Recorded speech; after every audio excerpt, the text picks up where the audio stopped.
Baalath जिले में BLA लड़ाकों ने यह बड़ा हमला किया है। जेल तोड़कर 10 कैदियों को रिहा करवा दिया गया। बीएलए ने जेल के 5 पुलिस अफसरों का किडनैप भी कर लिया है। क्वेटा कराची हाईवे को 12 घंटे तक जाम रखा गया। वो तस्वीरें भी सामने आई थी, कैसे वहां चीनी ट्रकों को फूंक दिया गया, सरकारी इमारतों में आग लगा दी गई। और अब बीएलए अग्रेसिवली आगे बढ़ते हुए क्वेटा कराची हाईवे को 12 घंटे तो जाम रखा ही हुआ था। यहाँ कई पुलिस अफसर ऐसे हैं जिन्हें किडनैप कर लिया गया है, 5 के करीब उनकी संख्या बताई जा रही है। और जेल से करीब 10 कैदियों को छुड़ा लिया गया है। और ये जिस तरीके से बीएलए इन दिनों अग्रेशन के साथ आगे बढ़ रहा है, ऐसा लग रहा है कि बीएलए को भी बहुत ज्यादा उम्मीद, यानी कि बलूचों को भी बहुत ज्यादा उम्मीद इस वक्त भारत से है, क्योंकि भारत अब कभी भी जवाबी कार्रवाई पाकिस्तान की तरफ कर सकता है। अजय मेरे साथ में जुड़े हुए हैं। अजय, ये जो 10 कैदियों को छुड़ाया हुआ है, ये वही बलूच लोग हैं जिन्हें फौजी उठाकर ले गए थे, पुलिस उठाकर ले गए थे और जिनकी रिहाई की मांग बलूच लोग कर रहे थे? देखिए, दरअसल बीएलए ने अपने बाकी 10 साथियों को छुड़ाया है। ये दरअसल इनको पाकिस्तान ने जो है वो बंधक बनाया था और पाकिस्तानी सेना इसी तरह से जो बलूचिस्तान के लोग हैं उनको अगवा करती है। जब भी कोई प्रदर्शन करता है, आवाज़ उठाता है, तो उस प्रदर्शन को कुचलने के लिए उनका एक हथकंडा है कि वो उन पर अटैक करके उनको गिरफ्तार कर लेती है और उसके बाद कई दिनों तक उनका पता नहीं चलता। मगर बीएलए ने साफ कर दिया था कि ये बर्दाश्त नहीं होगा और इसीलिए आप देखें तो 10 लोगों को छुड़ा लिया है उन्होंने और ये सिलसिला अब जारी रहेगा। बीएलए ने साफ कर दिया है कि जेलों में बंद जो बलूचिस्तान के लोग हैं, चाहे वो कोई भी हो, उनको छुड़ाने के लिए अब कवायद जो है वो तेज़ की जाएगी। और उसी के मद्देनज़र आप देखें तो पिछले कुछ दिनों में लगातार पाकिस्तानी सेना पर कई हमले हुए हैं और इस बार 10 लोगों को छुड़ाया गया है। ऐसे ही सैकड़ों की तादाद में लोगों को जेलों में भरकर पाकिस्तानी सेना ने रखा हुआ है और उन्हीं के खिलाफ एक बड़ी जंग जो है उस वक्त बीएलए ने छेड़ी हुई है ताकि बलूचिस्तान के लोग जो हैं वो आज़ाद हो सकें।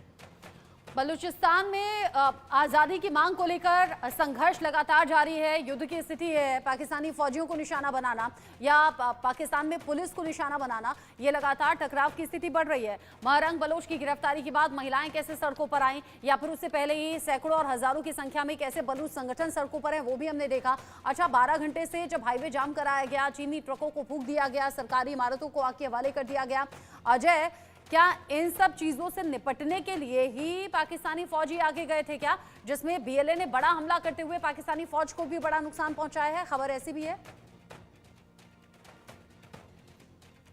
देखिए, पिछले 6 महीनों से बलूचिस्तान में अगर आप देखें तो बीएलए के हमले पाकिस्तानी सेना पर चल रहे हैं। बीएलए की तरफ से साफ कहा गया है कि वो किसी भी तरह का हस्तक्षेप पाकिस्तानी सेना का या फिर चीन का नहीं चाहते हैं। इसीलिए ये चीज़ें हुई हैं। जब चीनी नागरिकों की बसों को आग लगाई गई, वहाँ आग के हवाले किया गया, तो पाकिस्तानी सैनिक जब वहाँ पहुँचे हैं तो उनको जो है नुकसान उठाना पड़ा। तो ये सिलसिला अब तेज़ होगा। तेज़ होने की वजह बड़ी साफ है।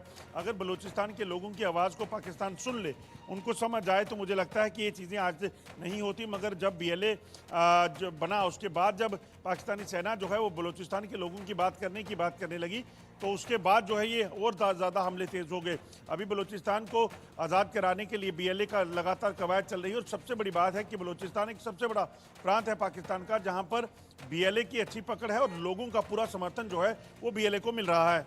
बीएलए को पूरा समर्थन मिल रहा है। अजय, एक बात और बताइए, यहाँ हिंदुस्तान में अब मॉक ड्रिल की तैयारी है। भारत सरकार ने ग्रीन सिग्नल दे दिया है। भारतीय फौज अब किसी भी वक्त जवाबी कार्रवाई कर सकती है। क्या इस सिचुएशन को देखते हुए भी बीएलए ज्यादा मजबूती के साथ अब टक्कर ले रहा है पाकिस्तान के फौजियों या फिर पुलिस से? देखिए, बिल्कुल, जब पाकिस्तान की सेना बलूचिस्तान से निकलेगी, खैबर पख्तूनख्वा से निकलेगी और इस फ्रंट पर आकर भारतीय सेना का मुकाबला करने की कोशिश करेगी, तो वहाँ पर बलूचिस्तान की जो बीएलए है या खैबर पख्तूनख्वा में टीटीपी है, उनकी कवायद तेज़ होगी, उनके हमले तेज़ होंगे, क्योंकि वो लगातार पिछले कई सालों से एक लंबी लड़ाई जो है वो लड़ रहे हैं ताकि उस इलाके को खाली करवाया जाए, उस इलाके पर अपना कब्जा किया जाए। दरअसल पाकिस्तान ने उन दोनों इलाकों को जबरन अपने साथ जोड़ने का काम किया हुआ है। बलूचिस्तान को जबरन अपने साथ जोड़ा और उसके बाद से लगातार वहाँ जंग चल रही है।